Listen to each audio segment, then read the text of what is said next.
¿Cómo están? Muy buenas tardes. Buenas tardes, Atalia, Silvia, Samuel. Buenas tardes, profe. ¿Cómo está? Buenas Bien. tardes, profe. Hola, Samuel. Silvia, ahí que te veo también. ¿Cómo están? Ah, bueno, arrancamos. Arranco. Vamos voy a poner segunda, porque si no, no arrancamos.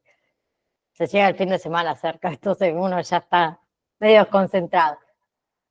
Trastornos somatomorfos, ¿sí? Y trastornos relacionados en lo que son los niños, que en realidad son condiciones psicológicas en las que los síntomas físicos o los síntomas corporales se presentan de manera recurrente, de manera persistente, pero no tienen una causa médica clara, ¿sí? Pero todos esos síntomas causan malestar, un malestar muy significativo, un deterioro en el funcionamiento también diario de ese niño, ¿sí? Nosotros vamos a hablar un poquito de algunos ejemplos, los más comunes, de los trastornos somatomorfos y los trastornos relacionados en niños, que ahí podemos incluir, por ejemplo, el trastorno de somatización, ¿sí?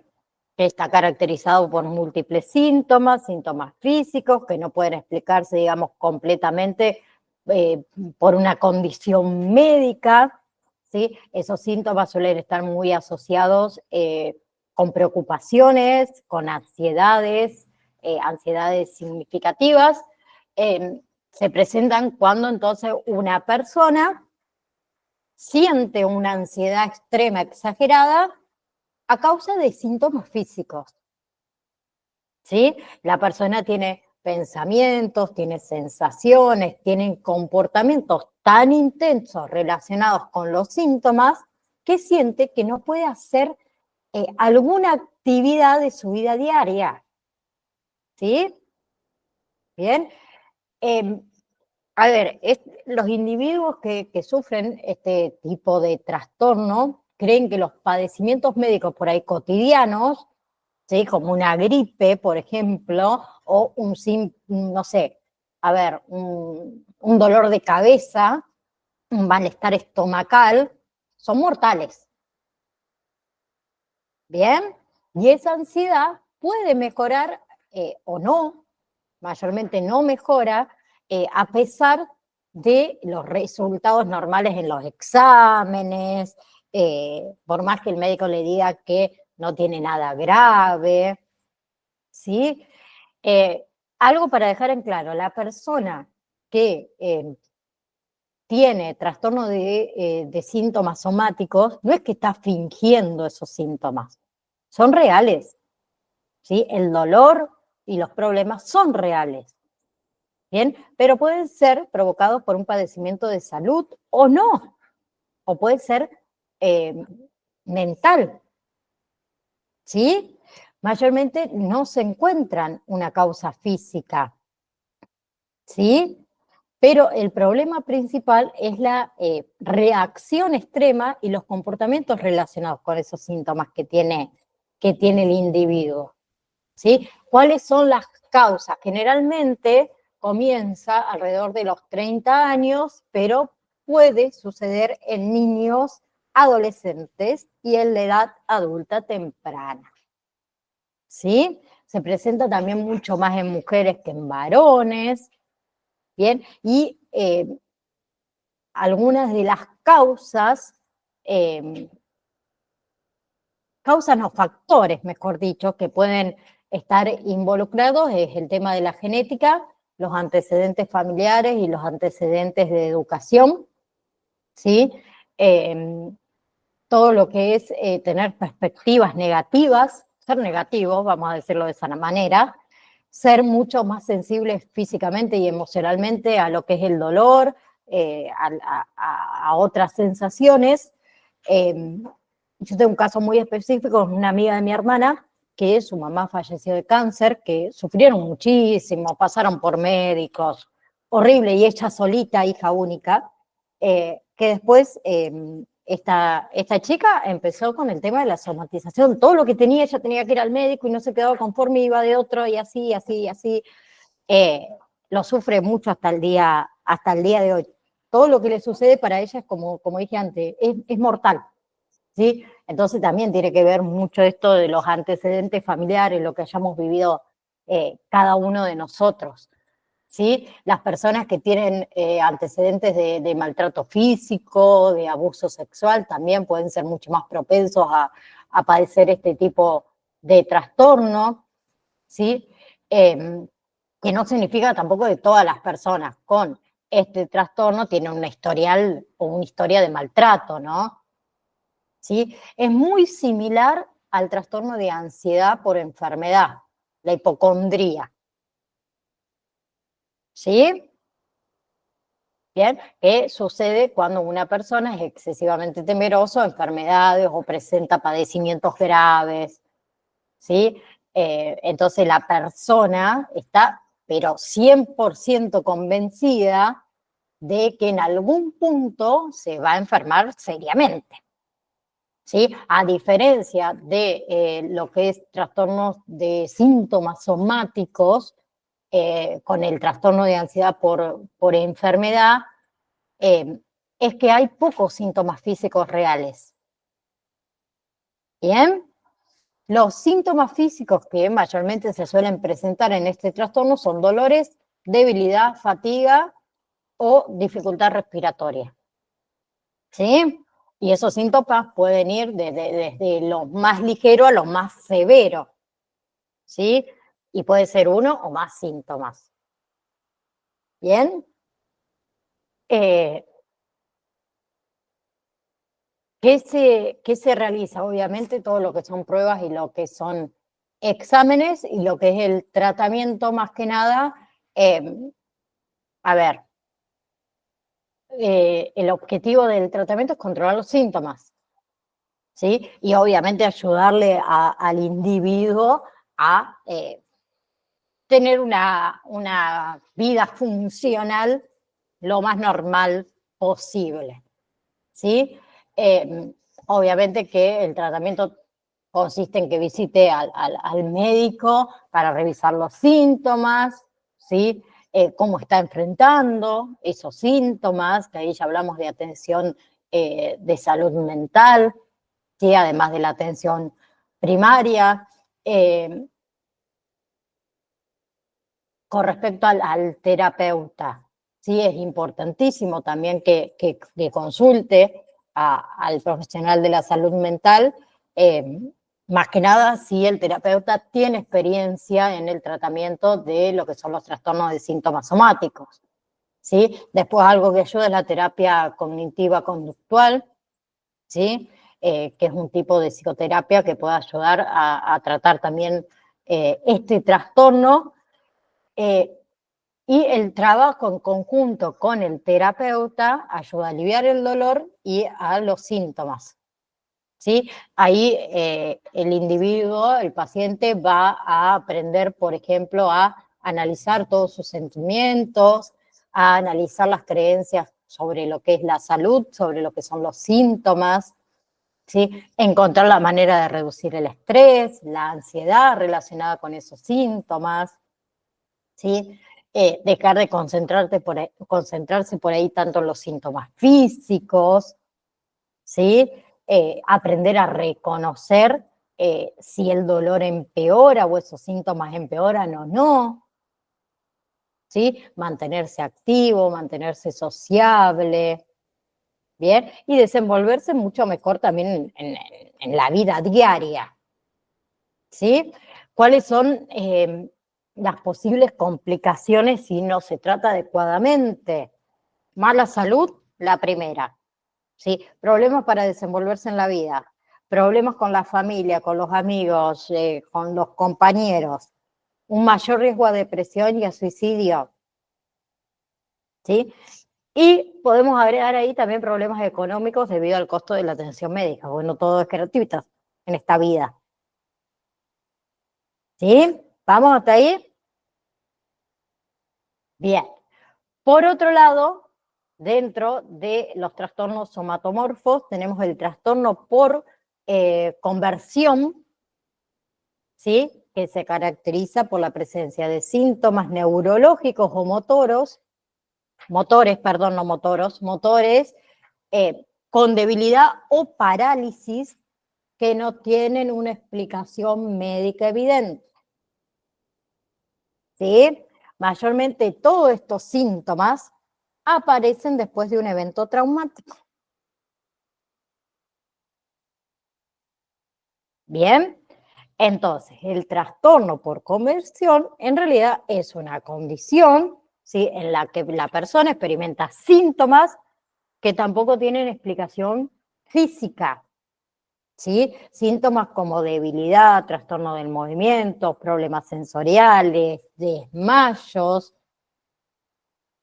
¿bien? Y mayormente los episodios del trastorno por conversión casi siempre son desencadenantes por un evento estresante, por problemas emocionales, o también por otros problemas, trastornos mentales, la depresión, por ejemplo. ¿Sí? Bien, mayormente no requiere tratamiento, bien, pero en algunos casos se requiere la hospitalización. ¿Sí? Es una condición en realidad autolimitada. ¿Bien? Bien. Este trastorno es mucho más común en hombres que en mujeres. Al revés, ¿sí? Puede afectar a cualquier edad. ¿Sí? Es mucho más común entre los 20 y los 50 años, pero puede afectar a cualquier edad. ¿Sí? Entonces, el trastorno por conversión es una reacción, digamos, física a un estrés abrumador o a una angustia emocional muy grande. ¿Sí? Bien, ¿cuáles son los síntomas? Ceguera, visión doble, parálisis, debilidad, convulsiones, pérdida del equilibrio, espasmos musculares, ¿sí? La piel adormecida, pérdida de memoria, tics nerviosos, por ejemplo, alucinaciones en otros casos, ¿sí? Y no se puede encontrar causa que explique esos síntomas, ¿sí? Pero que la persona que lo experimenta son reales, ¿sí? Por eso tampoco hay que dejar de prestar atención, ¿sí? Bien, despreocuparnos por los síntomas. Bien, y el tratamiento directamente, además de la parte de terapia psicológica, se puede dar medicamento, ¿sí? Para aliviar los síntomas. ¿Bien? Bien. Y sería bueno también actividades de alivio del estrés, actividad física frecuente, actividades que al individuo le agrade, ¿sí? Tener a alguien de confianza para poder tener un apoyo emocional durante ese momento que tiene de estrés, que eso le va a ayudar a prevenir también los síntomas del trastorno por conversión. Hay que tenerlo también en cuenta. Dentro de los más comunes también tenemos trastorno de síntomas somáticos, que es exactamente lo mismo que trastorno de somatización, que se caracteriza por esta preocupación excesiva, por esta persistencia, sobre tener o desarrollar una enfermedad grave, a pesar de que haya falta de evidencia médica, ¿sí? Y demás. El otro, que no sé si lo han escuchado, es el trastorno facticio. ¿Sí? En este trastorno, los niños fingen síntomas o inducen la enfermedad de manera deliberada, ¿sí? Sin un motivo evidente, con el objetivo de ¿qué? De asumir el rol de enfermo o de buscar atención médica. ¿Sí? No sé si alguno de ustedes, si tienen mi edad, o un poquito más, Cuando no queríamos ir a la escuela, que no lo escuche mi hija, cuando no queríamos ir a la escuela para que nos dé fiebre, comíamos tiza. Entonces, mamá o papá, ¿qué hacían? Nos llevaban al médico y nos íbamos a la escuela. Fingíamos esto.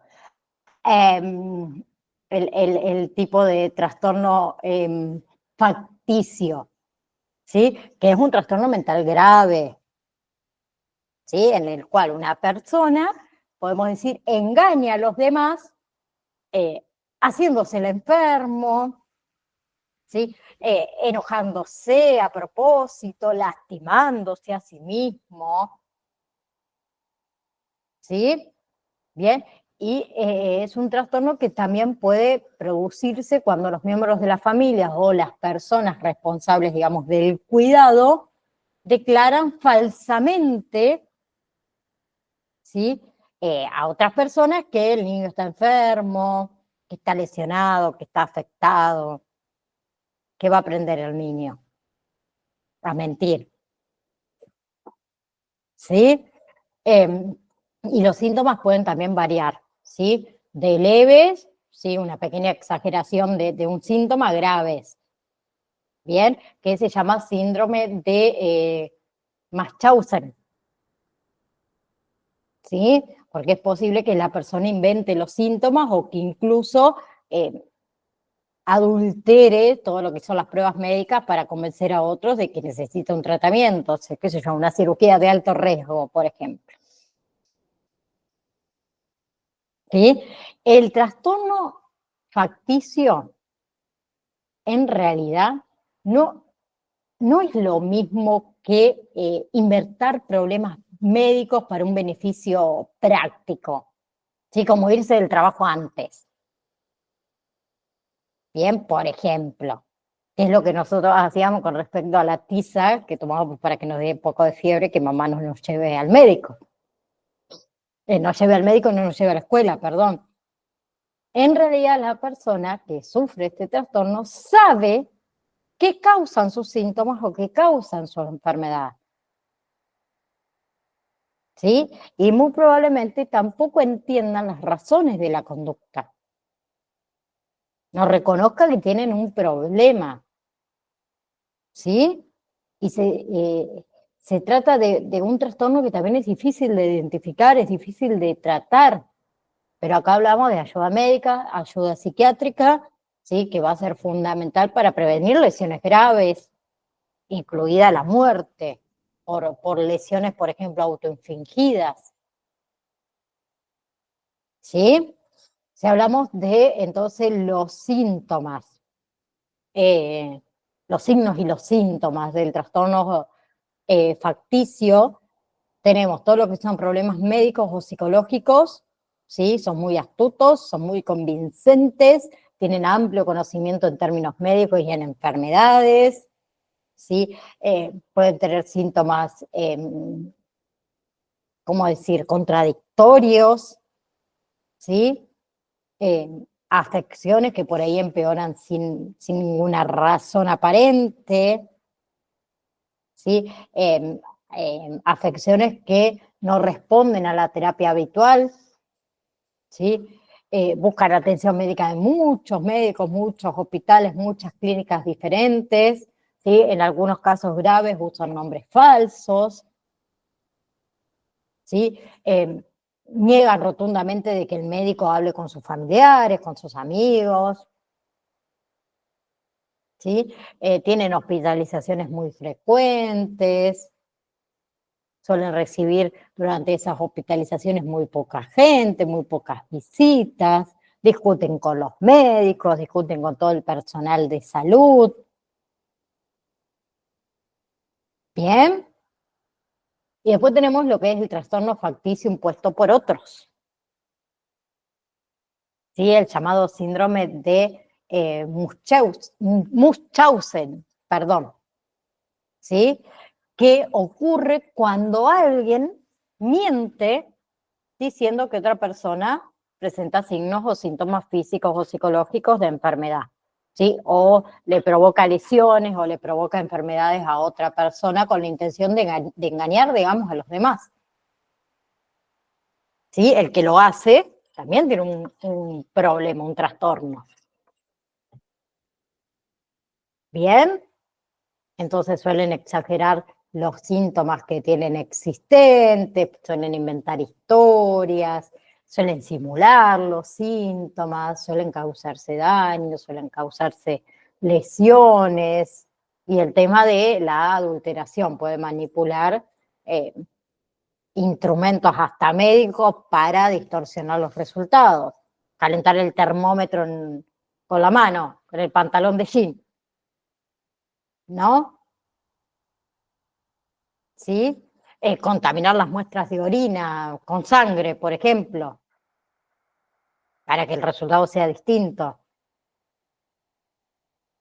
Bien, si hablamos de factores de riesgos, hablamos de traumas infantiles, por ejemplo, abuso sexual, por ejemplo, maltrato emocional o maltrato físico, alguna enfermedad grave en la infancia, la pérdida de un ser querido por muerte, por abandono, por enfermedad, trastornos de personalidad, ¿sí?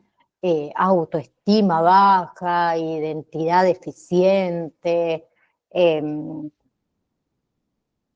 ese deseo de estar relacionado con médicos, ¿sí? Depresión es otro, ¿sí? Trabajar también en lo que es el ámbito del cuidado de la salud, bien, pero puede traer complicaciones, muchas complicaciones, además de las lesiones o la muerte por afecciones autoinfligidas. Puede traer también problemas graves de salud por infecciones, por ahí, por cirugías que no se debían realizar, por, digamos, procedimientos innecesarios, ¿sí? Abuso de alcohol, abuso de sustancias, ¿sí?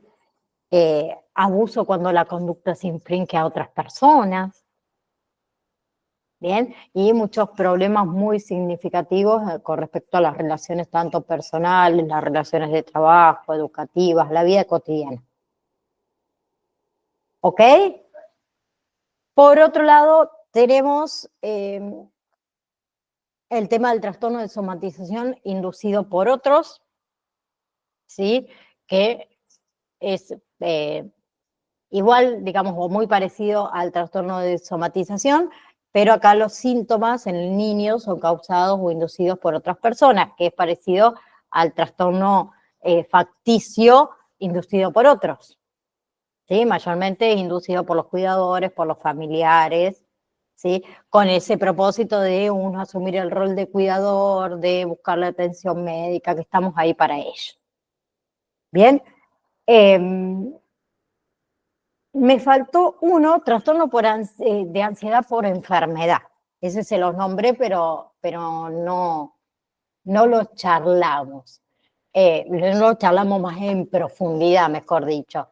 Este trastorno, ¿sí? de ansiedad por enfermedad, ellos tienen una preocupación muy, muy fuerte por los síntomas físicos, ¿sí? Que son signos para hechos de enfermedades graves. Bien, por más que no existe evidencia médica que respalde eso, ellos sí lo creen, ¿sí? Las personas que realmente sufren el trastorno de ansiedad por enfermedad están sumamente concentrados, siempre pensando en lo que es la salud física, tienen miedos irreales a tener o a desarrollar alguna enfermedad grave, ¿sí? Y se da tanto en hombres como en mujeres. Bien, piensan mucho acerca de sus síntomas físicos, que puede hacerlos también mucho más propensos a padecer afecciones, ¿sí? Es importante por ahí también darse cuenta que las personas con trastorno de ansiedad por enfermedad no creen que esos síntomas son intencionales, ¿sí? Ellos son incapaces en realidad de controlar sus síntomas. Bien, entonces buscan mucho consuelo en la familia, en los amigos, en la atención médica, de manera bastante regular, ¿sí? Se sienten bien por un tiempo muy corto, luego empiezan a preocuparse nuevamente por eso, quizás por esos mismos síntomas o por síntomas nuevos, ¿sí? Los síntomas también pueden cambiar, me trabé, alterarse, ¿sí? Bien, muchas veces hasta se examinan ellos rigurosamente su propio cuerpo, ¿sí? Entonces, ese temor que ellos tienen sobre enfermedades graves, irracionales, que muchas veces no lo pueden reconocer, ¿sí? Que están infundados. Bien, entonces el trastorno de ansiedad por enfermedad, como dijimos antes, es diferente al trastorno de síntomas somáticos, pero tienen algunos rasgos ahí parecidos y se cruzan, por eso también es difícil de diagnosticarlos, ¿sí? Bien, ahora,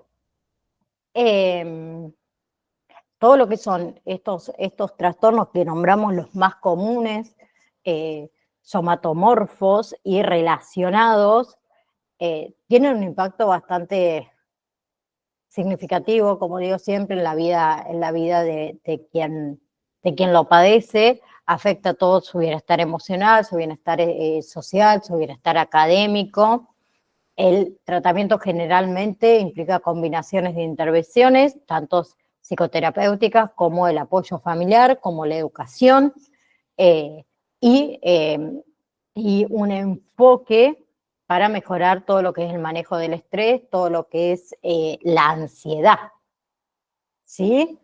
Es importante el diagnóstico y el manejo de estos trastornos, ¿sí? Que deben ser realizados por un profesional de la salud mental que esté capacitado, que esté especializado en trabajar con niños, que esté especializado en trabajar con adolescentes, y lo que es el apoyo y la comprensión de la familia y el entorno escolar en los niños. Eso también juega un papel sumamente importante en el proceso del tratamiento y la recuperación. ¿Sí? Bien. Entonces, nosotros, como acompañantes, primero que nada, comprender el trastorno, ¿sí? Es fundamental que ustedes comprendan este trastorno de que el niño no está fingiendo sus síntomas, ¿sí? Bien, por más que nosotros sepamos que tiene este trastorno, no le restemos importancia a lo que siente, ¿sí? Entonces nosotros también tenemos que conocer un poquito los síntomas comunes, las posibles causas subyacentes, ¿bien? Y conocer también las estrategias de manejo recomendadas por el equipo terapéutico, ¿sí? Entonces nosotros brindamos acá ese apoyo emocional. Una de nuestras funciones es con respecto al apoyo emocional. Otra función, educar, ¿sí? Proporcionar información clara, proporcionar información comprensible sobre los que son los trastornos somatomorfos, eh, a la familia, al niño, al entorno escolar, ¿sí? Porque muchas veces que decimos, ay, no, ya está inventando algún síntoma nuevo, ¿viste? Siempre juzgamos, eh, desmificamos también todos estos conceptos erróneos, esa es la idea, promover en realidad una comprensión adecuada de lo que es la condición, ¿sí? Sí tenemos la posibilidad de identificar lo que son los factores desencadenantes de estos síntomas somatomorfos, mucho mejor. Eso nos ayuda mucho a incluir situaciones estresantes y desarticularizarlas. Ahí está. Qué mal que estoy con las palabras. Que nos va a ayudar con la parte también de las emociones intensas que siente este niño, el cambio en el entorno. Eso nos va a ayudar muchísimo. Todo lo que son técnicas de afrontamiento, ¿sí? Que acá se habla de las estrategias de afrontamiento para manejar síntomas tanto físicos como emocionales, ¿sí? Ahí hablábamos de las técnicas de relajación, la visualización guiada, el ejercicio de la respiración, mindfulness también, ¿sí? Y todo lo que es algo que también les va a ayudar es la terapia cognitivo-conductual, ¿sí? Esta herramienta para abordar todo lo que son los trastornos de estos en los niños, que se trabaja junto nosotros con el terapeuta especializado en terapia cognitivo-conductual para implementar estrategias cognitivas y conductuales específicas, ¿sí? Y después, lo que siempre digo, comunicación con el equipo, seguimiento y evaluación, apoyo a la familia, ¿sí? Eso no lo vamos a nombrar porque de acá podemos seguir eh, con ese tema. Algo que quiero que sepan, en marzo nosotros teníamos la especialización de estimulación temprana, no sé si alguno sabía. Bueno, esa no es más especialización, es un curso de 6 meses. Si después a alguien le interesa, ya les tiré el chivo ahí. Comienza en marzo. Silvia, decime. Profe, ¿y quién lo da ese curso? Cecilia Escudero. La profe de jardín y maternal. Que está bueno, está relacionado también con lo nuestro, por eso les tiré el chivo ahí en el medio. No podía callarme, dijo uno. Próximo, psicosis. ¿Sí? Psicosis en niños. Bien, ¿a qué se refiere la psicosis? A un conjunto de trastornos mentales graves, ¿sí? En lo cual una persona pierde el control con la realidad. ¿Bien? Y en este trastorno se pueden involucrar síntomas como alucinaciones, bien, que son percepciones falsas o distorsionadas, por ejemplo, escuchar voces, ver cosas que no están presentes, delirios, que serían creencias falsas o creencias irracionales, sentirse perseguido, tener superpoderes, y trastornos del pensamiento y comportamientos desorganizados. ¿Sí? Bien. Es importante tener en cuenta que la psicosis en niños es relativamente rara si la comparamos con los adultos, ¿sí? Pero puede ocurrir y es crucial detectarla temprano, ¿sí?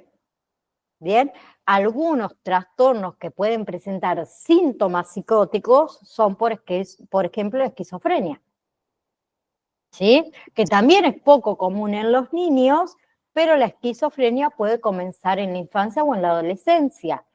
Bien, que la esquizofrenia tiene síntomas como alucinaciones, delirios, trastorno del pensamiento, conducta desorganizada.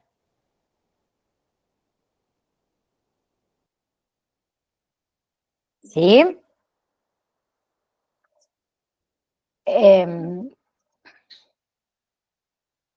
Ahí voy. Bien. A ver, te hablamos de más síntomas de la esquizofrenia, esto de las ideas delirantes. La persona puede creer en cosas que no son reales ni verdaderas. ¿Sí? Bien. A ver, puede pensar que son el punto, por decirlo de alguna manera, de comentarios que hace la gente hacia él falso. Pueden pensar por ahí que son sumamente famosos y que todo gira, como decimos nosotros, todo gira alrededor de uno, ¿sí? O sea, la mayoría de las personas con esquizofrenia tienen ideas delirantes, ¿sí? Tienen alucinaciones, ¿sí? Ver o escuchar cosas que otras personas no vemos ni escuchamos, ¿sí? Que para la persona que tiene esquizofrenia es real, ¿sí? Son cosas reales para él. Todo lo que son discursos y pensamientos desorganizados también es otro síntoma. O sea, la persona con esquizofrenia puede tener por ahí dificultad para hablar con otras personas. Las respuestas de las personas con esquizofrenia dan a preguntas que pueden ser que no estén relacionados con lo que se le ha preguntado o respuestas que pueden estar incompletas. Hablan sin sentido muchas veces, usan palabras que no están relacionadas, ¿sí? Arman una ensalada de fruta, como decimos nosotros, que después no terminamos entendiendo nada, ¿sí? También tienen comportamientos motores extremadamente desorganizados e inusuales, ¿sí? Desde niñerías, podemos decir, hasta agitarse sin ningún motivo aparente, ¿sí? Y todo lo que son síntomas negativos, ¿sí? Pueden no ser capaces de funcionar como lo hacían antes de que comience la enfermedad, ¿sí? Por ejemplo, que no se bañe, que no haga contacto visual, que no muestre emociones. ¿Bien? ¿Sí? Algunos de los síntomas más comunes en niños y adolescentes son problemas para dormir, sentirse irritables, sentirse deprimidos, falta de motivación, el distanciamiento de los amigos, de los familiares, bajo rendimiento escolar. Silvia, decime. Profe, ¿tiene cura? No, no tiene cura. Lo que sí se puede manejar todo lo que son los síntomas para que lleve una vida relativamente normal. ¿Sí? También suelen si no llevan un tratamiento adecuado, tener pensamientos y comportamientos suicidas. ¿Sí? Los pensamientos y los intentos de suicidio son mucho más superiores al promedio en personas con esquizofrenia. ¿Sí? Y no tiene 100% cura, sí podemos tratar todo lo que son los síntomas y nosotros como acompañantes tratar de que el paciente tenga una vida relativamente normal, vamos a decirlo así.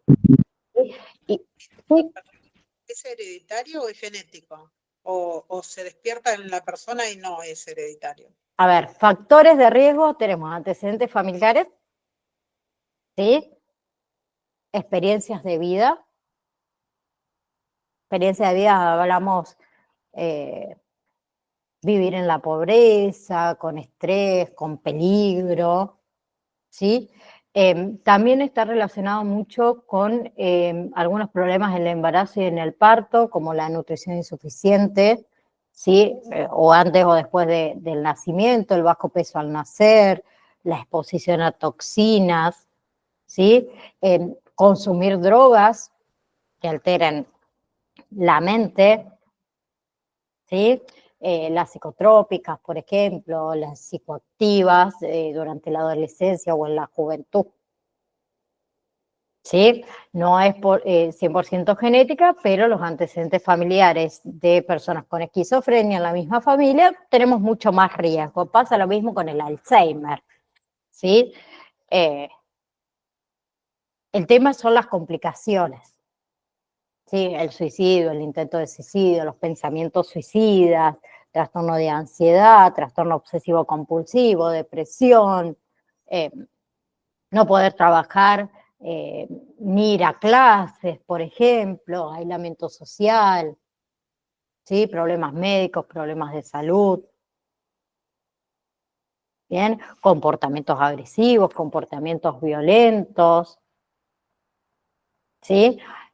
A ver, las personas con esquizofrenia no les estoy diciendo que son violentos y son agresivos, algo, o sea, puede suceder, pero son hasta más propensos de ser agredidos ellos por otros.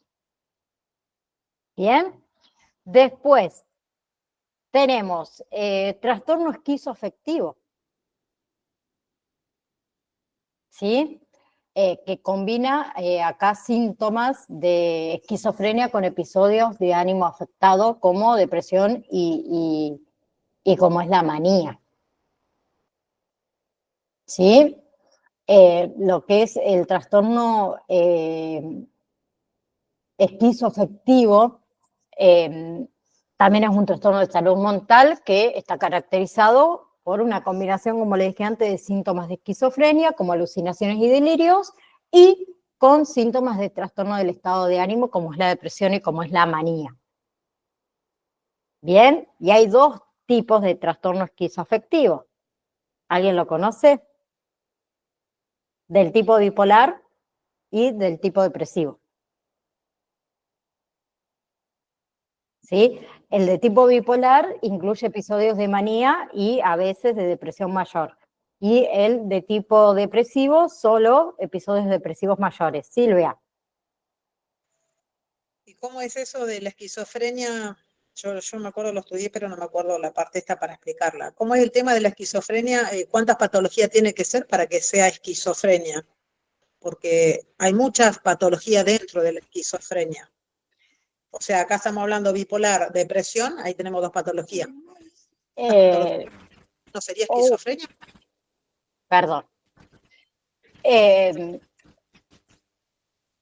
A ver, hoy en día cambió todo este tema de la cantidad. Hay muchísimas. Nosotros hablamos siempre, obvio, de las más comunes, pero también lo va a evaluar el tema del psicólogo, porque se va a basar más que nada en los síntomas, en la variedad de síntomas que tenga el paciente, ¿sí? Porque hoy, a ver, la mayoría directamente, como vos decís, Silvia, no te diagnostica con esquizofrenia, sino con los subtipos de esquizofrenia. A ver, Silvia, que tiene trastorno bipolar. Y el trastorno bipolar está también dentro de la esquizofrenia y está dentro del trastorno del estado de ánimo.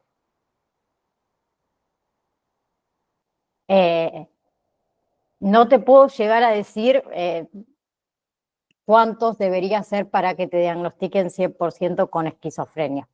Si te lo digo, te voy a mentir. Claro, pero por ejemplo, si una persona tiene bipolaridad, por ejemplo, ¿no es cierto?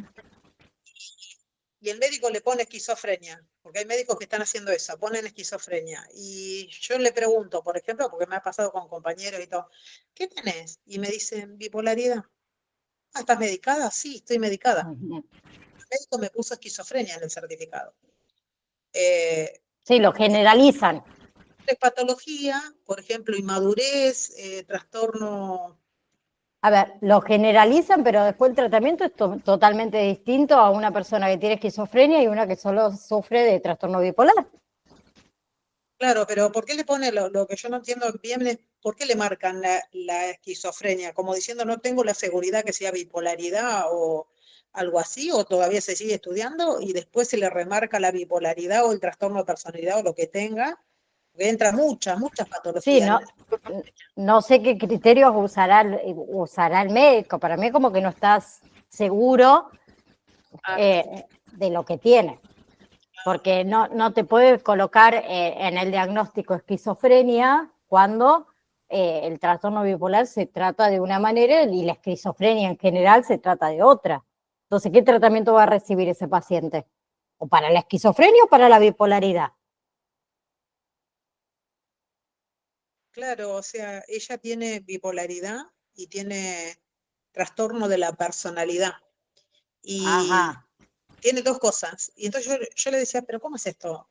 La esquizofrenia es una palabra que abarca un montón de trastornos, pero vos tenés específico ya de que tú Claro, tenés que trabajar, por ejemplo, supongamos que tenés inmadurez, un tema de inmadurez, te va a dar una medicación para la inmadurez, porque quizás tenés una edad que no coordina con tus acciones, por decir de alguna manera, que debe ser algo así.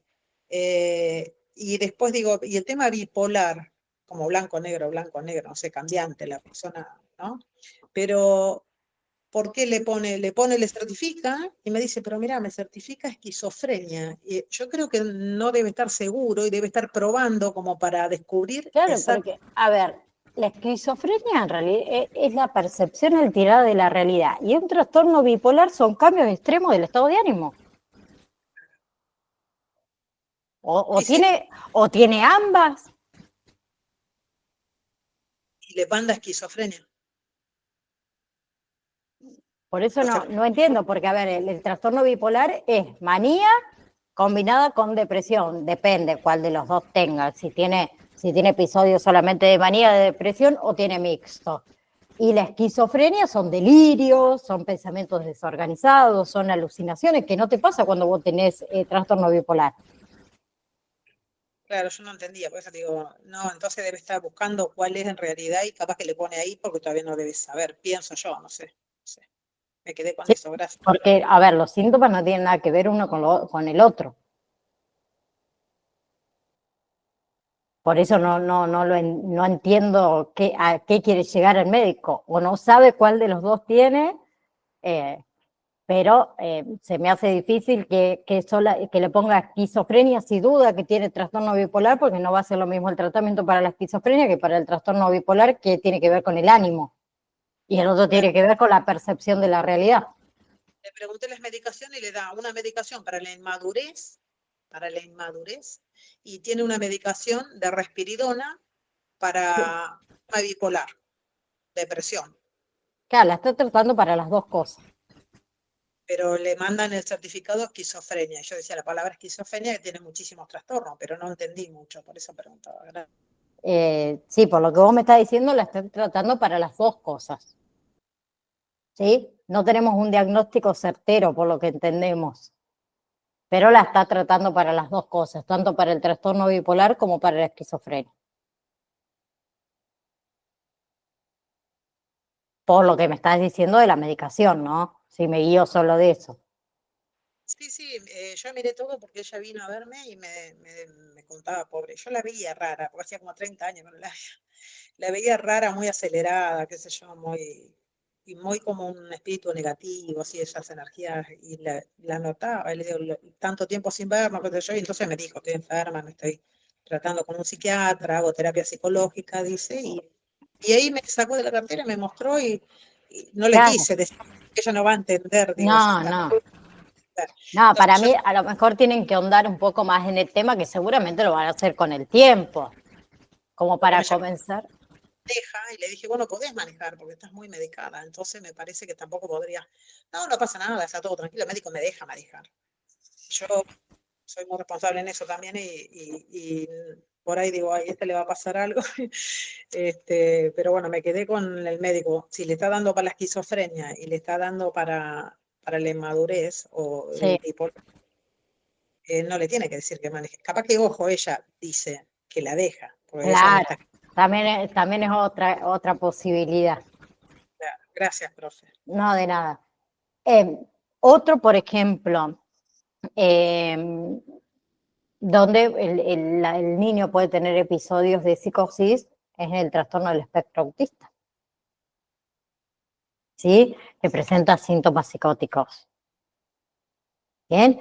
Que no es una característica común en este tipo de trastorno, del trastorno del espectro autista, pero puede presentarse en algunas ocasiones.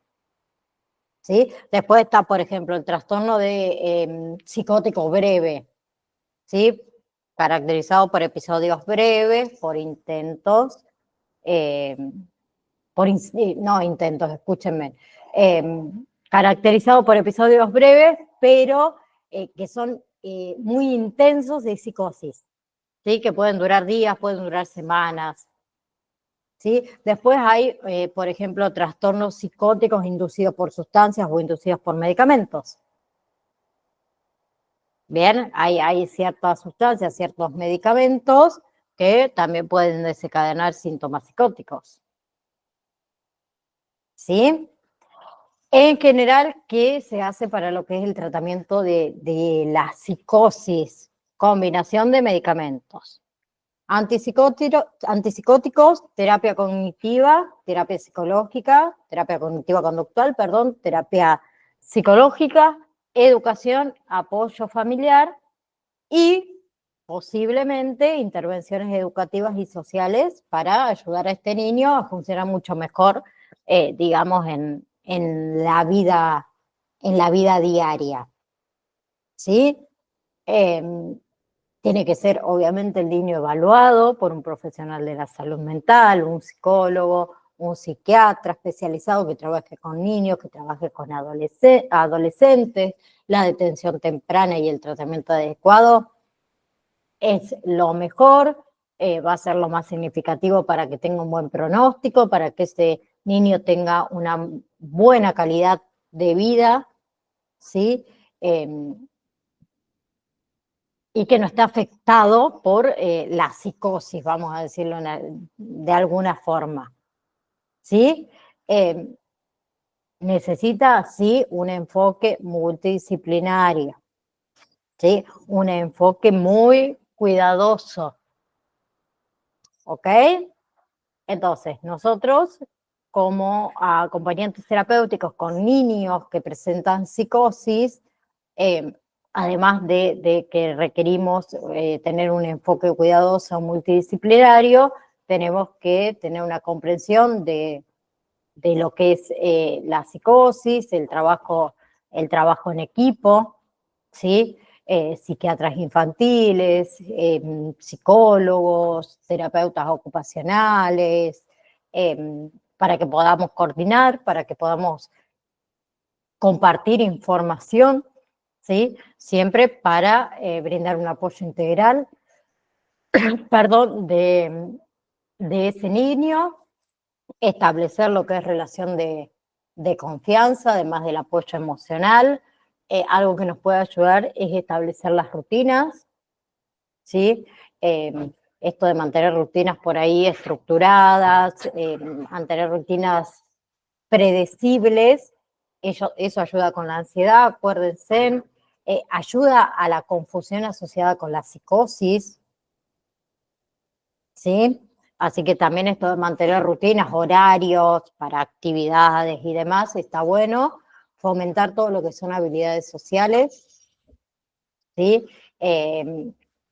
Capacidad para interactuar de manera adecuada con los otros niños, comprender las emociones, todas las señales sociales que debe comprender el niño, el seguimiento del tratamiento, además del apoyo y la educación a la familia, el tema del autocuidado.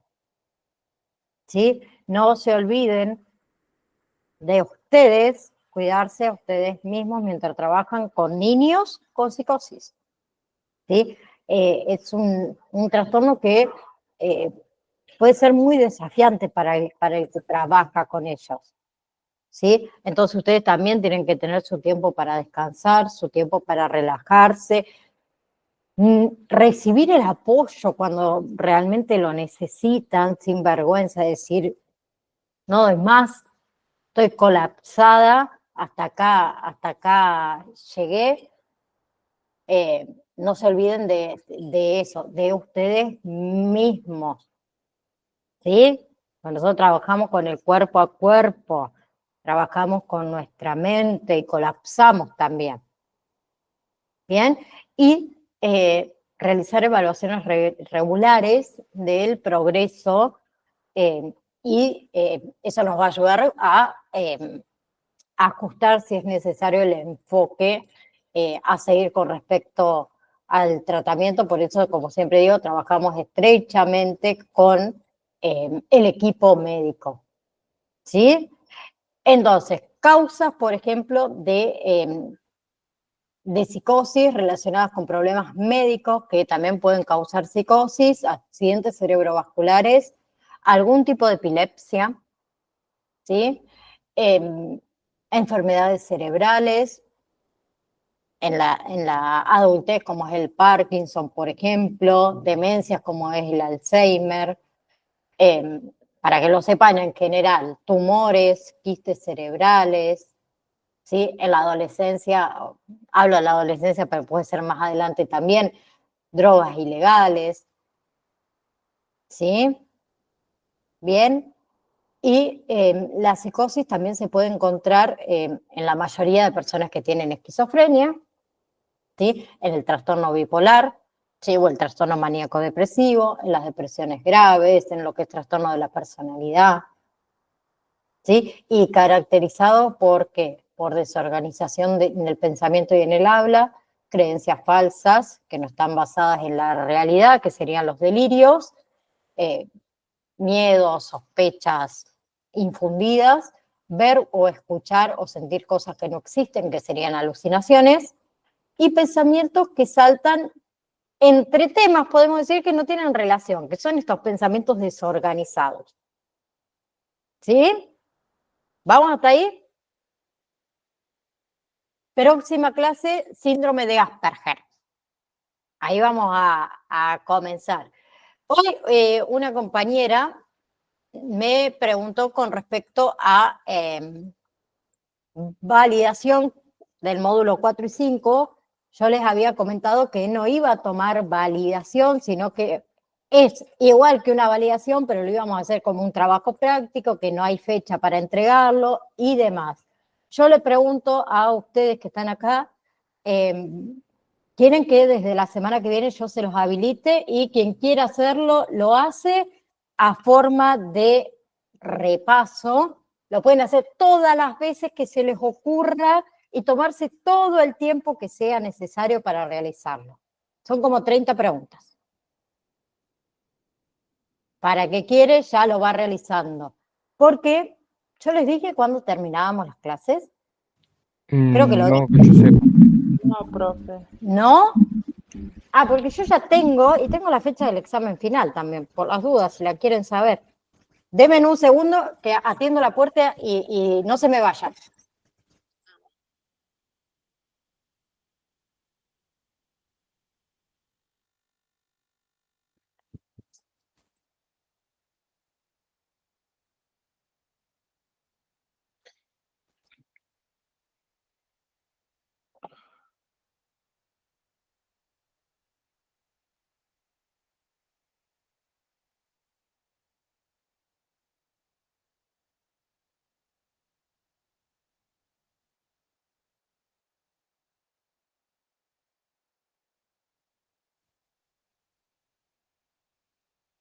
Perdón, mi niña mañana tiene la fiesta del Día de la Tradición y había que hacer pastelito, torta frita y yo me mandé a comprar porque la NAE con eso no es muy buena.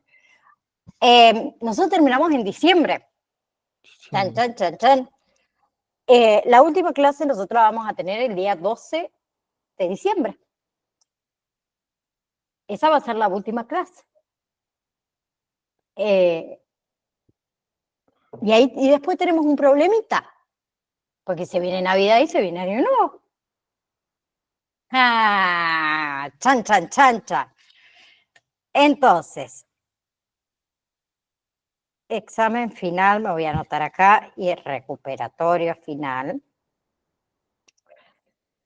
Nosotros terminamos el 12. El examen final, la fecha del examen final, va a ser jueves 19 de diciembre, para que no se les junte tanto con el 24, y el recuperatorio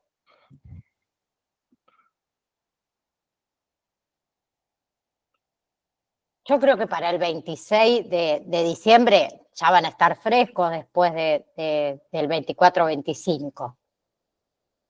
Sí, dice Silvia ahí más o menos. El recuperatorio, ninguno va a ir al recuperatorio, me imagino, no me van a hacer trabajar el 26, no sean tan malos. Bueno, jueves 26 de diciembre, recuperatorio. Así por lo menos tengo 2 días para subirle las notas antes de que me agarre el 31 de nuevo. Porque encima ahí en el medio tenemos Navidad, es un mes complicado diciembre. Después, igual más adelante, se los voy a mandar en el grupo, quédense tranquilos. Pero para que ustedes ya vayan sabiendo que para esa fecha terminamos. Y quedó pendiente que les explique el tema del módulo 6, que dije que lo iba a explicar la clase de hoy, lo explico la clase que viene. Puede ser de la actividad o juego que ustedes van a tener que realizar para entre comillas, aprobar el módulo número 6. Profe, ¿Sí? disculpe, ¿que es grabado o cómo es? ¿Así lo damos así en la clase? ¿Cómo es ese? ¿A qué? ¿Al módulo 6? Sí, la actividad esa que hay que hacer. Quien se pueda conectar y hacerlo en vivo, lo hace en vivo. Tiene un puntito más. Quien no... Iba a mandar de algún compañero que hizo. Sí. El autismo, vi algo más o menos. Qué chismosa que sos, Silvia. No mandé todavía. No, quien pueda conectarse en vivo y hacerlo en vivo, mucho mejor. Si no, obviamente, como acá tenemos la posibilidad de ver las clases grabadas, vamos a dar la posibilidad también que hagan un video y lo compartan en el grupo oficial para que todos los compañeros puedan ver cuál es su actividad o su juego con respecto al módulo 6. Pero háganme acordar la clase que viene, porque si no hubiese cortado un ratito antes y me olvidé, les soy sincero, me olvidé. ¿Sí? Ahí, anótate, Silvia, ahí la asistente, por favor, que me haga acordar la clase que viene. Bien, ¿alguna pregunta? ¿No? Bueno. No, pues estamos claros. Bien. Pongamos las pilas que nos deben quedar 4 o 5 clases nomás, poquitas, parecen muchas, pero ya cuando nos demos cuenta, la semana que viene ya estamos en la segunda semana del mes, así que no es mucho lo que queda. Les mando un saludo enorme. Gracias chicos por estar, por conectarse y nos vemos si Dios quiere el próximo jueves, 3 y 5, más tardar, me tienen ahí. Les mando un saludo enorme. Disfruten el fin de semana. Igualmente, profe, nos vemos. Chau. Hasta luego, chau. Nos vemos, profe. Gracias. Hasta luego, Aitana. Chau.